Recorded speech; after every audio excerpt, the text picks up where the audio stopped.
Our next speaker, Cindy Bjorkquist, will share how health plans are developing cutting-edge programs to easily reach people with tools and information to increase their well-being. Recognizing the health and productivity benefits of well-being, Blue Cross Blue Shield of Michigan rolled out a first-of-its-kind virtual well-being benefit for employers and members at the beginning of 2019.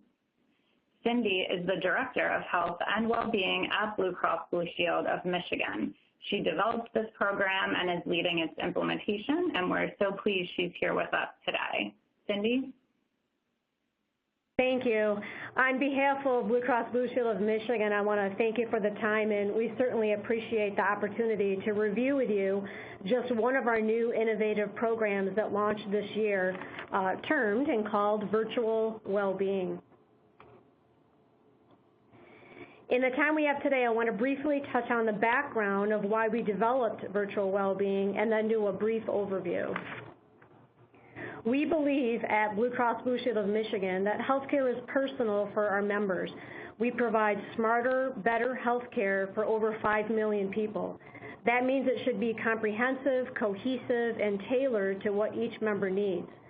Those needs are not limited to just medical care, as we discussed, but they extend to social, emotional, community, and even financial factors, as Lou Ann referenced. Our focus is on whole person health, or the member's state of well-being. As a health plan, we partner strategically with employers and try to really understand what they need. And we know they need better managed costs, healthier employees, and a positive member experience. That way we deliver on those needs through our tailored network solutions, improved care in every community. In fact, 20% of our membership actually live outside of the state of Michigan, as well as personalized engagement. Positioned in how we improve care within that smarter, better healthcare model is our integrated portfolio of health and well-being programs. The vision and goal of these programs is to support our members on their personal journey through life. We believe everyone brings their own story to that journey, which results in their current state of health and well-being. Our programs support those members wherever they are on that journey, taking into consideration their physical, financial, social, community, and emotional health. As Lou Ann mentioned, the industry continues to both define well-being and try to capture the total value of all the various programs and components of well-being models that make a person healthier and more resilient in their life. And because of this, we spent time actually daily combing through the research and taking advantage of really the explosion of publications and articles on well-being and the topics associated with well-being, to bring our members and our employers the most up-to-date programs on well-being. You know, well-being has gained a lot of traction, and you hear about it in the news every day for the past, I would say, 5 to 10 years, but that's primarily due, we believe, to national attention and supporting body of evidence leverage from neuroscience.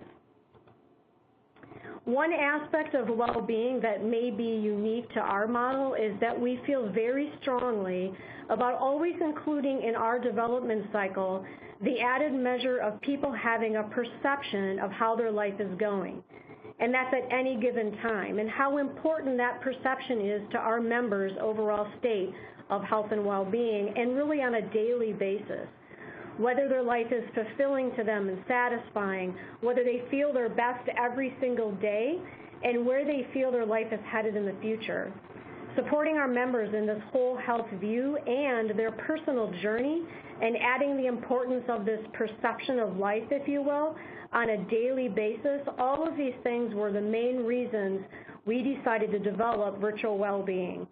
We needed the ability to engage our employers and support them in programming for their employees, to educate and inspire our members on all aspects of well-being, and we wanted to do this on a weekly basis, nationwide, and 24 hours a day.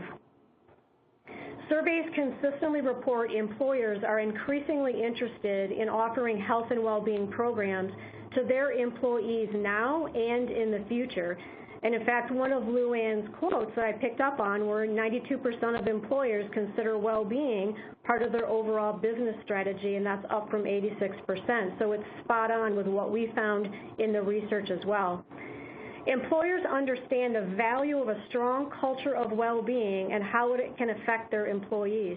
And in fact, when I looked at a worldwide Gallup consulting survey, it actually reported 60% of those surveyed said their employer negatively impacts their well-being. Employers don't want that. They want thriving employees who take significantly fewer sick days, cost less in lost productivity, are much more likely to be engaged in their workplace, and in help improve their communities and the brands of the organizations that employ them. With limited resources to develop and administer these programs, supporting our employers was a strong focus for us for this program. We already offered a full set of employer and member-facing health and well-being programs delivered through digital, telephonic, and on-site. But we wanted to offer a program that would engage people in a new and innovative way and be scalable, since we support so many employers and over 5 million members. In fact, on the CBS News this morning, they had an employer on there that said a quote directly in line with what we're talking about today, and she said, "A leader is a good leader if they have employees who know they care about their performance, but also they care about their overall well-being." So this brought us to developing a program we would deliver virtually, and we branded the program Virtual Wellbeing. Using a virtual format allowed us to be scalable, deliver separate sessions for members and employers, and deliver content using webinar capabilities using PowerPoint and graphics. The intent was always to host the sessions live with audio and video as opposed to a podcast or audio webinar, because we wanted to keep the personal relationship and connection to the host. Many of these topics with well-being are very personal and require the participants to really assess their journey, so this was an important capability that we wanted to offer. We wanted to replicate what we had successfully been administering on-site using on-site well-being coordinators in a separate program. Virtual Wellbeing offers 2 live webinars each week hosted by a virtual coordinator, one for employers on Tuesdays and one for members on Thursdays. Employer webinars focus on well-being topics with content that can be downloaded and used to help deliver, develop, and enhance worksite wellness programs. The member webinars mirror the employer topics, and they include all the financial, emotional health, exercise, nutrition, meditation, social isolation, among more. And the feature of being a live webinar gave the program the opportunity to have participants chat or send questions during the webinar session to that coordinator. The questions are answered at the end of the webinar or answered after the close of the session. Surveys are used at the end of webinars to capture feedback, monitor quality, and measure value of the program from the perspective of both the employers and the members. All webinars are accessible in a responsive design environment for all devices. To make the registration process as easy as possible, we designed a landing page split by employer and member sections with associated links. The links open up to register for upcoming webinars, register and watch archived webinars in a past webinars tab, and download webinar content on demand to be used either personally if they're a member or pushed out to employees if they are an employer.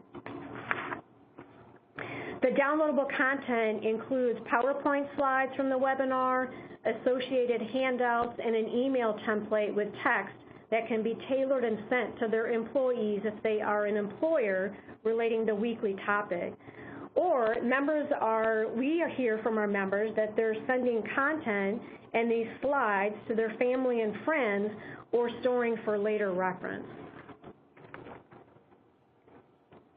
Every detail of how to engage participants was thought out, and you may think this is funny, but even the backdrop that would be used, we initially shot the backdrop with your typical plant and bookcase in the back, But as an exercise physiologist, I really believe wholeheartedly in the research that states if you spend 90 minutes of your day outside in a wooded area, there will be a decrease in activity in the part of the brain typically associated with depression. So spending time in nature, as we all know, not only reduces blood pressure, anxiety, and increasing happiness, which we'll talk about later, but it also reduces aggression, improves pain control, it improves your immune system with a whole host of other benefits. So I wanted the backdrop to reflect a variety of outdoor calming scenes where people would connect with nature each week from their desk or wherever they were watching from their mobile phone. So my hope is that it would encourage them to try and get more outdoor activity in their lives. And each week participants view either a rotating backdrop of nature scenes of trees in a forest, there's a path through a park, there's a mountain with a calming water in front of it that you can see on your left, or you can be on a beach, which is the middle scene as well. I cannot say enough about the person we chose to lead the webinar.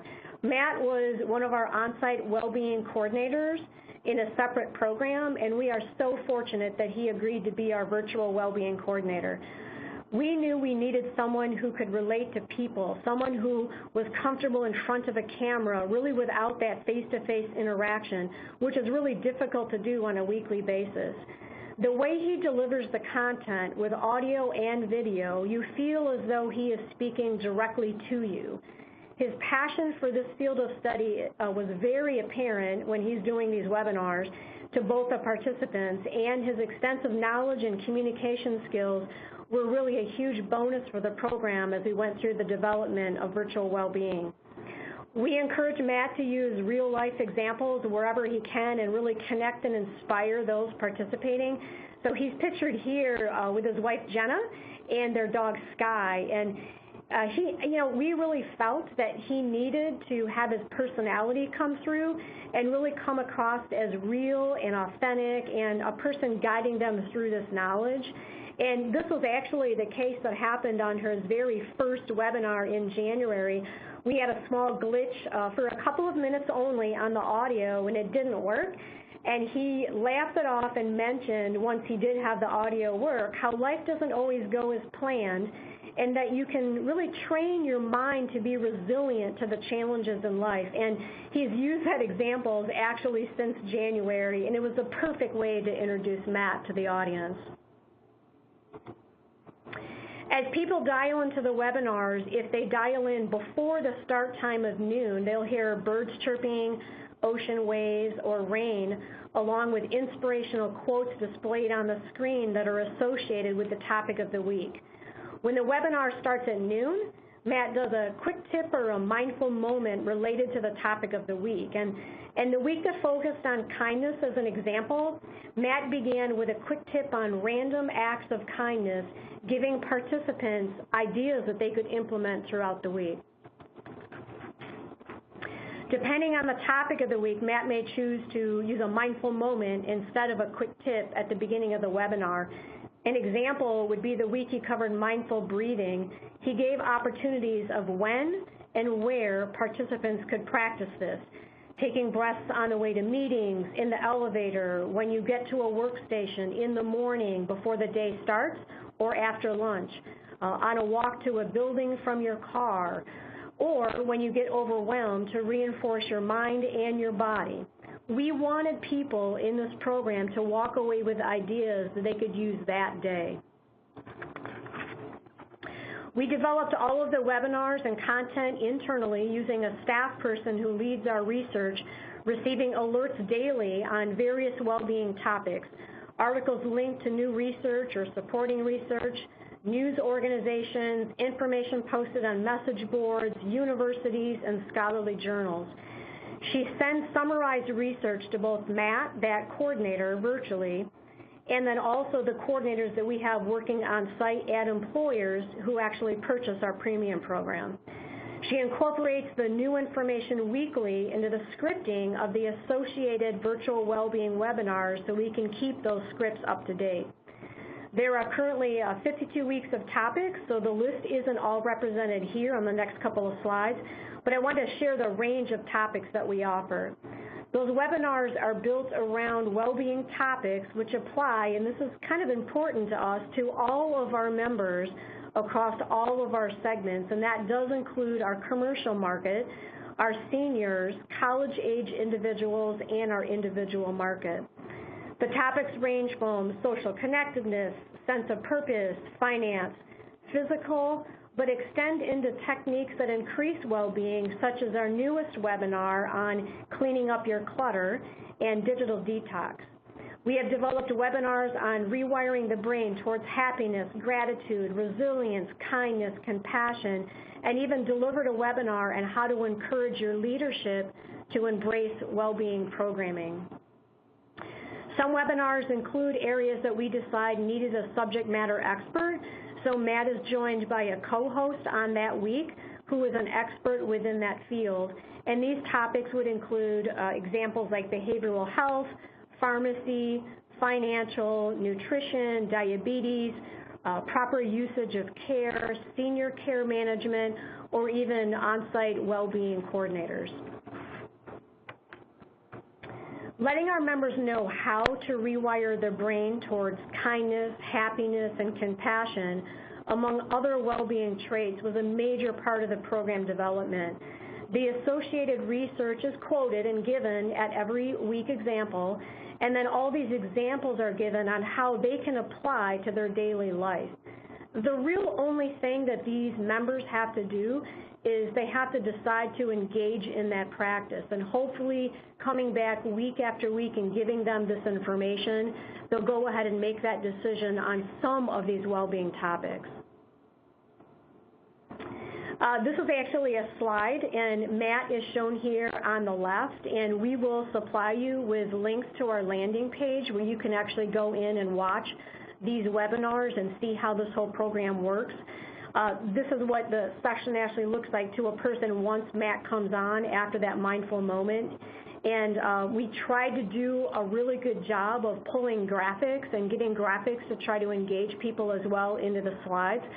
We kept the webinars very short. We did a lot of focus groups, and we talked to a lot of members. In fact, I still have my staff to this day remind me that I was on my bike one time last summer riding around a lake, and I stopped and talked to every individual I came across within a 2-hour span of time, told them what we were doing and got their feedback, and I heard from every single person they wanted a very short webinar that they could dial into and listen to.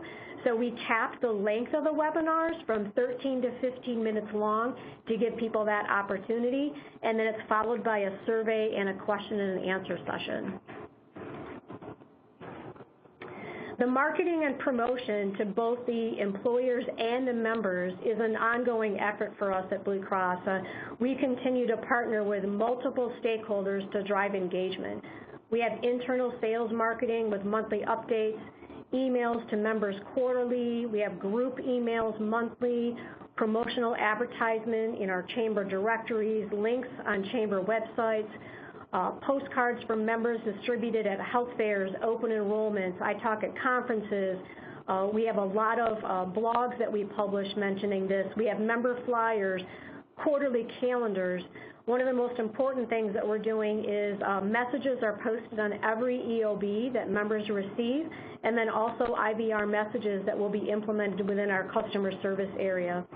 We have provider messaging and the role that we have providers in this model, and articles within our hospital and physician updates, and we've got the Record, which is a newsletter for our physicians that we promote virtual well-being in.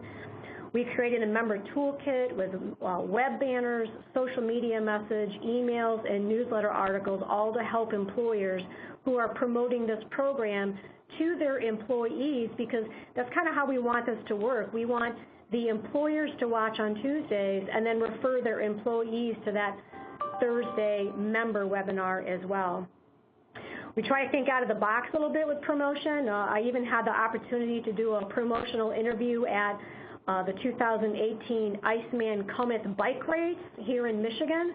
For any of you that know about that bike race, it's actually up north, and there were about 10,000 people in the middle of the woods in sub-zero weather, and I had both hand warmers and feet warmers on for that interview, but it gave us the opportunity again to try to tell members about the virtual well-being program. As you're probably aware, well-being is enhanced with mindfulness and meditation, and there's a growing body of research supporting this. So we have been leading meditation sessions for years at that worksite program that I mentioned earlier, and they were very successful, and both employees and executives who attend really enjoyed them. So in February, 1 month into the program after we launched, we enhanced the virtual well-being with meditation sessions on Wednesdays to replicate that program that we were doing with those on-site coordinators for a couple of years. There's thousands of studies that have been conducted to determine the benefits of meditation, and we know and believe that brains of people who meditate are just structurally different from those who don't meditate. You know, you can control your impulses, you can maintain your attention, which is very important for those employers to relay that information to their employees. You have improved body awareness, which will help on the physical side, enhanced focus, stress management, and attention control, and that we also know with regular meditation, it was found that the brain region linked with processing sadness, anxiety, and other negative emotions actually shrinks in size. So we understand that there are many, and believe, there are many types of meditation out there, so that gave us the opportunity to expose our members to all the various ways that they could use meditation themselves.